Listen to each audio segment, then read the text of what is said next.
think. Well, I mean, yeah, I think this is definitely one of those where like you can't like mope on it, man. Right. You can't let this like get to you. Like obviously you talk about the film session and all of that, but this is one you just gotta just put behind you. Like I think for me, it's like it was terrible, absolutely. But what do you do now? You're not gonna sit on your ass and just let this like soak in and marinate. You immediately go to work. You immediately hit practice, and you work on these things.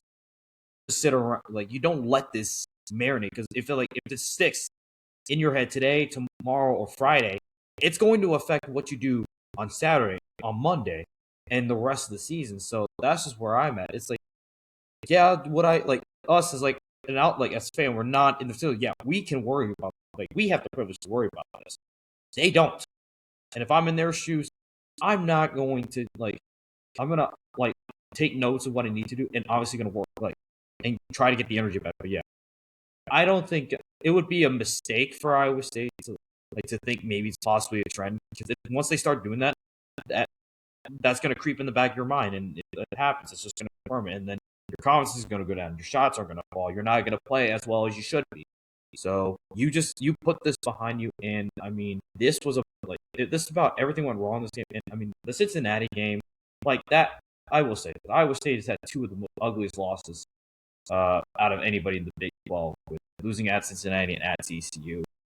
But I mean, and I know everybody's going to give the comparison. Oh, we really want to be the Houston's, the Arizonas, but Houston doesn't lose this game. Arizona doesn't lose this game, and it's clear that there is a second, like there is that tier. And I saw somebody talk about like the difference between Houston and Iowa State. Houston's they've got the athletes. They're more athletic than Iowa State is, Yes, they and are. that's part of like why. And I mean, that's just trying to champ, but you can't match Houston's athleticism. Like you and Houston play about the same defense, but Houston's got athletes that can handle it probably physical and whatever. They got the athleticism, and Iowa State doesn't, and that's what separates.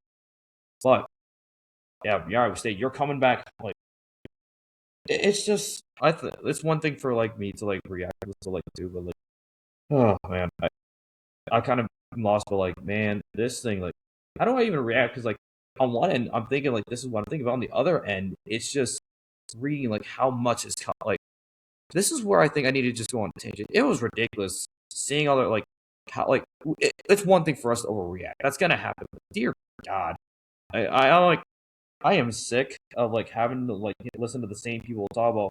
Oh, we're not winning another game. We're not gonna do anything in March. We're gonna be a first round exit around 32. Shut up. And I think Jake Brent like, said it best. If you aren't gonna like TJ's been doing this for 5 years. We've seen stretches like this in his tenure.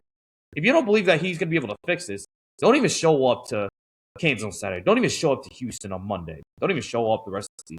Like, just don't. If you really don't believe in TJ Osborne and what he can do with this team, then just don't show up.